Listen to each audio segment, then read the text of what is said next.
అలాగే నా పేరు మైత్రి వెంకట మై ఛానల్ అప్పుడు కారణం మన ఛానల్ సబ్స్క్రైబ్ చేసుకోకపోతే ఇప్పుడు సబ్స్క్రైబ్ చేసుకోండి. పక్కనే ఉన్న బెల్ ఐకాన్ క్లిక్ చేసి ఆల్లో పెట్టుకోండి. నా ఫర్దర్స్ మిస్ అవ్వకుండా చూడొచ్చు. చాలా మంది చూస్తున్నారు కానీ సబ్స్క్రైబ్ చేసుకోవట్లా. So please try to subscribe and click the bell icon also.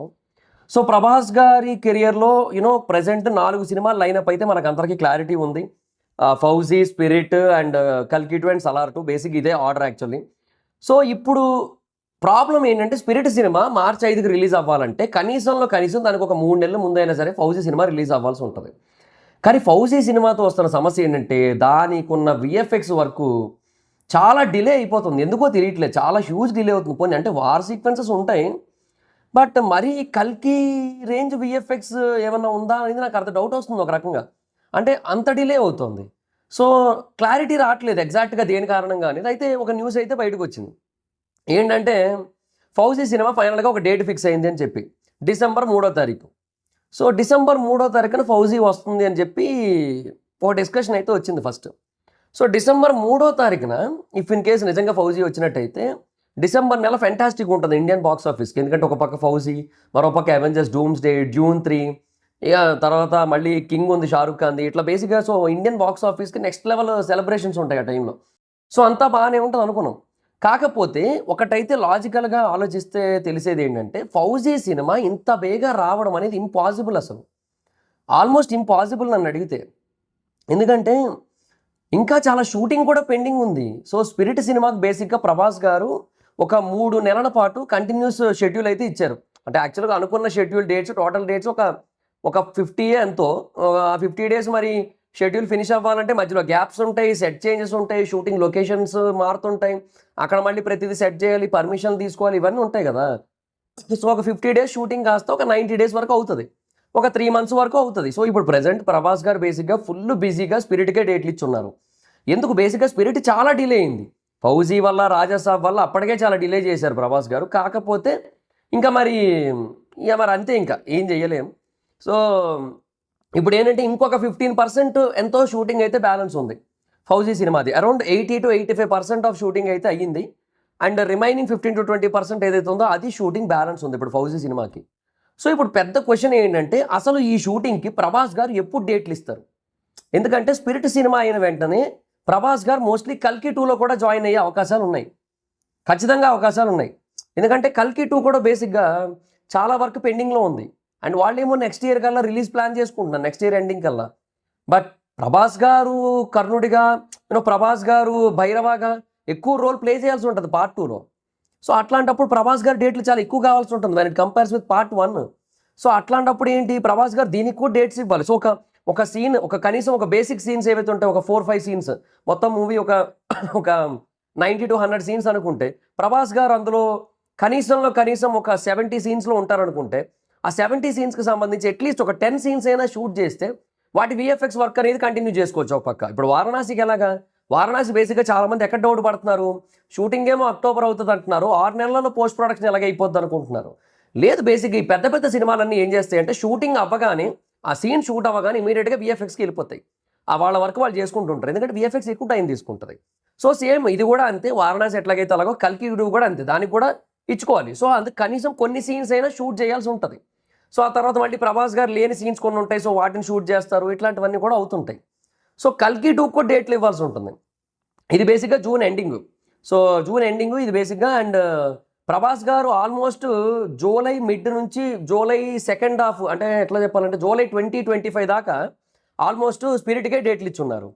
So ఆ తర్వాత మళ్ళీ కల్కి 2కి డేట్లు ఇస్తారా, ఫౌజీకి డేట్లు ఇస్తారా, ఎన్ని డేట్లు ఇస్తారు, అండ్ ఆ ఇచ్చిన డేట్స్లో ఎంతవరకు యూటిలైజ్ చేసుకోగలుగుతారు ఫౌజీ టీమ్? ఎందుకంటే ప్రభాస్ గారు ఆల్రెడీ చాలా డేట్స్ ఇచ్చారు ఫౌజీకి, బట్ ఆ ఇచ్చిన డేట్లన్నీ మిస్యూజ్ చేసుకోవడం, అంటే మిస్యూజ్ అంటే సరిగ్గా యూజ్ చేసుకోలేకపోయారు. సో ఆన్ టైం షూటింగ్స్ అవి చేయలేకపోయారు. ఆయన చాలా డేట్లు ఇచ్చారు ప్రభాస్ గారు. కొన్ని డేట్లు అని చెప్తారు కదబ్బా. ఇప్పుడు బేసిక్గా ఇది సలార్ సినిమా టైంలో కూడా ఒక ఇంటర్వ్యూలో చెప్తారు, పృథ్వీరాజ్ గారు, ప్రశాంత్ నీల్ గారు, ప్రభాస్ గారు, రాజమౌళి గారు ఇంటర్వ్యూ ఉంటుంది కదా.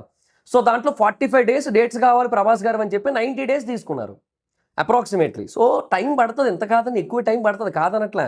అది హీరోలకే ఐడియా ఉంటుంది, అందుకే వాళ్ళు కూడా ఎట్లా ఆలోచిస్తారు, ఒక 60 డేట్లు అడిగారంటే ఒక 90 డేట్లు అట్లా అవుతుంది, లేదంటే ఒక 100 డేట్లు అలాగ అవుతుంది అనుకుంటారు వాళ్ళు కూడా. వాళ్ళకు ఒక క్లారిటీ ఉంటుంది. కాకపోతే ఏంటంటే కొన్నిసార్లు ఈ వేరే సినిమాలతో బిజీగా షెడ్యూల్ ఉన్నప్పుడు, ప్యాక్ అయిపోయి ఉన్నప్పుడు ఎన్ని డేట్లు ఇస్తే అన్ని డేట్లు ప్రాపర్గా యూటిలైజ్ చేసుకోవాల్సి ఉంటుంది. సో అప్పుడేంటి ప్రభాస్ గారికి ఆదిపురుష్కి, సలార్కి, తర్వాత కల్కికి డేట్లు మేనేజ్ చేయడం ఈజీ అయ్యింది. ఎందుకంటే ఆ షూటింగ్ షెడ్యూల్స్ అనేవి సలార్ బేసిక్గా విఎఫ్ఎక్స్ లైట్గా ఉంటుంది, హెవీగా ఏమి ఉండదు. ఆదిపురుష్ విఎఫ్ఎక్స్ ఓరియంటెడ్, బట్ దానికి బేసిక్గా కొంచెం క్రిటిసిజం వచ్చింది, అది వేరే విషయం. కల్కి బేసిక్గా విఎఫ్ఎక్స్ ఓరియంటెడ్, చాలా పాజిటివ్ రెస్పాన్స్ వచ్చింది. And at the same time కల్కి బేసిక్గా ఎంత కాదనుకున్నా సరే ఇట్స్ ఆల్ అబౌట్ ప్లానింగ్, మంచి ప్లానింగ్తో వెళ్ళారు. సో వాళ్ళ పని వాళ్ళు బాగానే చేసుకుంటూ వెళ్ళిపోయారు. సో ఇక్కడ ఏంటంటే ఫౌజీ టీం మటుకు కొంత ఇబ్బంది పెట్టారు అనేది మరి ఇంటర్నల్గా అది మనకందరికీ ఉన్న టాక్ అనమాట అది. సో ప్రభాస్ గారు బేసిక్గా ఇచ్చారు, డేట్లు ఇచ్చారు, అడిగిన డేట్ల కంటే కొంచెం ఎక్కువే ఇచ్చారు, బట్ అయినా కూడా ఆ డేట్లో కూడా ఫౌజీ షూటింగ్ ఫినిష్ చేయలేకపోయారు. సో అవన్నీ చేయలేకపోవడం వల్ల వచ్చిన సమస్య ఇదంతా కూడా అన్నట్టుగా ఒక మాట అయితే వచ్చింది ఇప్పుడు ప్రస్తుతానికైతే మాత్రం. ఇక మరి అది పరిస్థితి. సో ఇప్పుడు దానివల్ల ఇప్పుడు బేసిక్గా చాలామంది ఏమనుకుంటున్నారంటే స్పిరిట్ సినిమా ఆన్ డేట్ వచ్చేస్తుంది అనుకుంటున్నారు. You have to understand one thing. ఇప్పుడు ప్రభాస్ గారు బేసిక్గా ఏదైతే షెడ్యూల్ ఇచ్చారో మొత్తం 2 నెలల పాటు, ఒక 50 రోజుల పాటు షెడ్యూల్ ఏదైతే ఇచ్చారో స్పిరిట్ సినిమాకి, ఆ 50 రోజుల్లో బేసిక్గా ఒక ఎంత లేదన్నా ఒక 50% పైనే షూటింగ్ అయిపోద్ది, ఏం కాదనట్లే. కానీ 50% షూటింగ్ ఈజ్ నాట్ ఎనఫ్ కదా.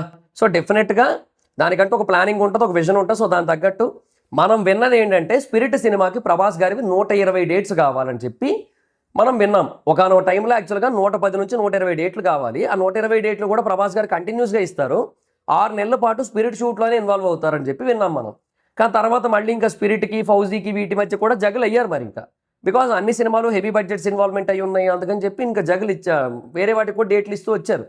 సో అన్నీ కూడా నడుస్తూ ఉన్నాయి. కానీ ప్రాబ్లం ఎక్కడొచ్చింది, ఆ ఇచ్చిన డేట్లు కూడా ఫుల్ఫిల్ చేసుకోలేకపోయారు వాళ్ళు. సో అది సమస్య. సో ఇక్కడ ఇందువల్ల ఏంటంటే కొంచెం హెవీగా, కొంచెం కాంప్లికేటెడ్గా ఉంది కాబట్టి ఇష్యూ ఎంత కాదనుకున్నా సరే. సో స్పిరిట్ సినిమా బేసిక్గా ఫౌజీ రిలీజ్ అయిన తర్వాతే అవ్వాలి మోస్ట్లీ, ఎంత కాదన్నా. ఒకవేళ మైత్రి వాళ్ళు కనుక ఇప్పుడు డిసెంబర్ 3వ తారీఖు, అండ్ ఇంకొక పాయింట్ కూడా నడుస్తుంది బయట, అదేంటి డిసెంబర్ 3వ తారీఖు కూడా మైత్రి వాళ్ళు ఎందుకు చెప్తున్నారంటే జస్ట్ డేట్ బ్లాక్ చేసుకోవడానికి. సో దట్ ఆ టైంకి వాళ్ళ ప్రొడక్షన్వే ఏదో సినిమా రిలీజ్ చేసుకోవడానికి ఇట్లా ఆలోచిస్తున్నారన్న పాయింట్ ఉంది. లైక్ పెద్దది ఎలాగైతే May 26 ఫస్ట్ డేట్ బ్లాక్ చేసి తర్వాత ఉస్తాద్ భగత్ సింగ్ ఆ డేట్ వేసుకున్నారు. సో అట్లాగే ఇప్పుడు ఈ ఫౌజీ విషయంలో కూడా ఫౌజీ బేసిక్గా December 3 అని చెప్పి ముందు డేట్ బ్లాక్ చేసుకొని ఆ తర్వాత అదే టైంకి వాళ్ళది ఒక చిన్న సినిమా రిలీజ్ చేసుకుంటారు అన్న ఒక పాయింట్ వస్తుంది. అది డిస్ట్రిబ్యూషనా అంటే ప్రొడక్షనా అనేది పక్కన పెట్టండి. సో జనరల్గా వాళ్ళది అట్లా వస్తుంది అన్న పాయింట్ అయితే వస్తుంది. సో ఇంకా చూడాలి మరి ఏంటి పరిస్థితి ఎట్లా అనేది.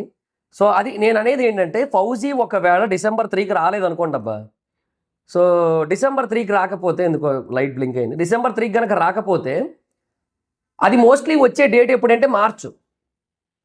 ఫౌజీ వచ్చేది మార్చు. ఫౌజీ మార్చిలో వస్తే అప్పుడు స్పిరిట్ మార్చిలో ఎట్లా వస్తుంది, ఒకటే నెలలో ఒక హీరో 2 సినిమాలు రావు కదా. సో పైగా మళ్ళీ ఏప్రిల్లో వారణాసి ఉంది, అది కూడా ప్రాబ్లమే. సో ఫౌజీ ఇన్ కేసు మార్చిలో కనుక వస్తే స్పిరిట్ పక్కాగా పోస్ట్పోన్ అవుతుంది. అండ్ ఇంకొకటి, ఇప్పుడు ప్రభాస్ గారు బేసిక్గా ఏవైతే డేట్లు ఇచ్చారో స్పిరిట్కి, ఆ తర్వాత మళ్ళీ చాలా డేట్లు ఇవ్వాల్సి ఉంటుంది కదా. సో ఈ గ్యాప్లో ఆయన మళ్ళీ ఫౌజీకి, కల్కి 2కి జగలు అవుతూ వచ్చారనుకోండి, స్పిరిట్ సినిమా షూటింగ్ ఎంత కాదన్న డిలే అవుతుంది.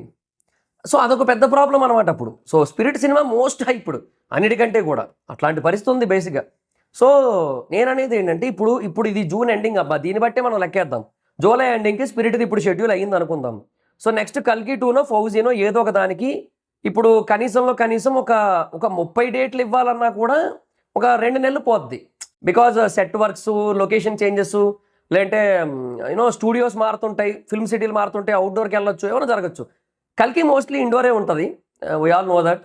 సో అట్లాగే ఉంటుంది, సెట్స్లోనే ఉంటుంది మోస్ట్లీ. సో బట్ చెప్పలేము కదా, ఫౌజీకి చెప్పలేము, ఫౌజీకి అవుట్డోర్ వెళ్ళాల్సి రావచ్చు, స్పిరిట్కి అవుట్డోర్ వెళ్ళాల్సి రావచ్చు, ఇట్లాంటివి ఉంటాయి కాబట్టి. సో ఆ బేసిస్ మీద చూసుకుంటే కల్కికి ఒక 30 డేట్స్ అనుకుంటే 45 డేస్ అవుతుంది. తర్వాత ఫౌజీకి బేసిక్గా అదొక 30 డేస్ అనుకున్నట్టయితే అది 2 months పట్టచ్చు నాకు తెలిసి. సో ఎంత కాదన్నా ఒక 3.5 months 4 months పట్టేస్తుంది. ఇక్కడ ఏమంటే ప్రభాస్ గారు యాజ్ ఎ మనిషిగా ఆయన కూడా రెస్ట్ తీసుకోవాలి కదా. ఎందుకంటే ఆయన రోబో ఏం కాదు కదా, ఇన్హ్యూమన్ కాదు కదా, ఇన్హ్యూమన్ వచ్చి అంటే నాన్ హ్యూమన్ కాదు కదా ఆయన ఏమి. సో హ్యూమనే కాబట్టి, రోబో కాదు కాబట్టి ఆయన బేసిక్గా ఆయన కూడా రెస్ట్ తీసుకోవాలి, అన్నీ ఉంటాయి. సో 4.5 months పట్టేస్తుంది ఇవన్నీ పూర్తి అయ్యేసరికి. సో అప్పుడు డేట్ ఏదవుతుంది, అప్పుడు ఇది బేసిక్గా జూన్ అయింది, జూలై, ఆగస్ట్, సెప్టెంబర్, అక్టోబర్, మళ్ళీ జూలై అయ్యాక కదా ఇవన్నీ మొదలయ్యేది. August, September, October, November, December కూడా అయిపోవచ్చు నాకు తెలిసి. సో అప్పుడు స్పిరిట్ బ్యాలెన్స్ ఎప్పుడు షూట్ చేస్తారు, ఎప్పుడు పోస్ట్ ప్రొడక్షన్కి వెళ్తుంది మిగతాదంతా కూడా. అది హెవీ విఎఫ్ఎక్స్ కాదు కాబట్టి, మళ్ళీ ఎడిటింగ్ మోస్ట్లీ చూసుకునే సందీప్ రెడ్డి వంగా గారే కాబట్టి కొంచెం ఎక్కువ ఏమంటారు కాంప్లికేటెడ్ ఉంటుంది, కొంచెం ప్రాసెస్ టైం టేకింగ్ ఉంటుంది. ఎందుకంటే ఆయన చాలా జాగ్రత్తగా చూసుకుంటారు, ఆయనే చూసుకుంటారు దగ్గరుండి అన్నీ కూడా. Musical sittings and final mixing అంటే మ్యూజిక్ ముందే రెడీ చేసి ఉంచుతారులేండి. అది యానిమల్ టైంలో చెప్పారు, ఈ రణబీర్ కపూర్ వీళ్ళంతా ఒక ఇంటర్వ్యూలో చెప్పారు. సో ఇట్లా నేను అనేది ఏంటంటే end of the day okay, so there is a point that Spirit బాగా డిలే అయ్యే ఛాన్సెస్ ఉంటాయి ఒకవేళ ఫౌజీ కనుక మార్చుకొచ్చినట్టయితే, అది ప్రాబ్లం. సో ఏమో ఫౌజీ అయితే యాజ్ ఆఫ్ నో December 3 అంటున్నారు, but don't put hopes on that date. ఆ డేట్ మీద ఎక్కువ హోప్స్ పెట్టుకోవద్దు, ఎందుకంటే అది రాకపోవడానికి అవకాశాలు ఎక్కువగా ఉన్నాయి ఆ డేట్కి. ఎందుకంటే because of the VFX work, because of the Prabhas గారు జగ్లింగ్ బిట్వీన్ 3 మూవీస్, స్పిరిట్, కల్కి 2 అండ్ ఫౌజీ మూడింటి మధ్య ఆయన జగల్ అవుతున్నారు కాబట్టి చాలా కష్టం ఆయనకి. So let's hope for the best. అది రావాలని కోరుకుందాం, ఆ రోజు ఆ డేట్కి రావాలని కోరుకుందాం. బట్ ఇఫ్ ఇన్ కేస్ కొంచెం డిలే అయితే మరి ఏం చేయలేం, మరి మార్చికే వస్తుంది అది. ఎప్పుడు వచ్చినా కూడా బాక్స్ ఆఫీస్కి నెక్స్ట్ లెవెల్ ఇంపాక్ట్ ఇస్తుంది, ఎందుకంటే ఆ కైండ్ ఆఫ్ మిలిటరీ జోనర్ బేసిక్గా పీపుల్కి బాగా ఎక్కుతుంది హిందీలో. ఏమో రాజాసాబ్ కూడా హర్రర్ కామెడీ అట్లాగే ఎక్కుతుంది అనుకున్నాను, బట్ అది ఎందుకు ఎక్కలేదు పెద్దగా. అంటే సినిమా వర్కౌట్ కాలేదు, అది వేరే విషయం. బట్ ఈ జోనర్ అంటే ఈ ఆర్మీ జోనర్ ఏదైతే ఉందో అవి బాగా గట్టిగా ఎక్కుతాయి. Let's hope for the best. హిందీలో కనుక ఒక్కసారి కంటెంట్ కనెక్ట్ అయిందా పీక్స్ ఇంకా. సో 500 కోట్లు నెట్ చూడొచ్చు కనీసంలో కనీసం, ఎందుకంటే ఆ జోన్ 500 కోట్లు అంటే కొంచెం లేదులే, ఒక 350 crore నెట్ చూడొచ్చు. మన కల్కి కంటే ఎక్కువ నెట్ చూడడానికి పాసిబిలిటీ ఉంది ఇఫ్ ఇన్ కేసు సినిమాలో కంటెంట్ కనుక కనెక్ట్ అయినట్టయితే, బికాస్ అది మాస్ ఆడియన్స్కి క్లాస్ ఆడియన్స్కి బాగా ఎక్కే సబ్జెక్ట్ హిందీలో. లెట్స్ సీ, చూద్దాం ఏంటో మరి. సో December 3కి వస్తుంది అనుకుంటున్నారా లేదనుకుంటున్నారా? నేనైతే రాదనే అనుకుంటున్నాను నేనైతే. సో మీ అభిప్రాయం ఏంటో కింద కామెంట్ సెక్షన్లో చెప్పండి. So that's guys, this the video కనుక మీకు నచ్చినట్టయితే లైక్ చేయండి, వీడియోని షేర్ చేయడం కారణం మన ఛానల్ సబ్స్క్రైబ్ చేసుకోకపోతే ఇప్పుడే సబ్స్క్రైబ్ చేసుకోండి. పక్కనే ఉన్న బెల్ ఐకాన్ క్లిక్ చేసి ఆల్లో పెట్టుకోండి, నా ఫర్దర్ మిస్ అవ్వకుండా చూడొచ్చు. చాలా మంది చూస్తున్నారు కానీ సబ్స్క్రైబ్ చేసుకోవట్లా. So please try to subscribe and click the bell icon also. నా ఇన్స్టాగ్రామ్ ఐడి జాబ్స్ అయితే అక్కడ వచ్చి ఫాలో అవచ్చు. Thank you so much guys, బాబు నా మీటర్ నెక్స్ట్ వీడియో, బాయ్.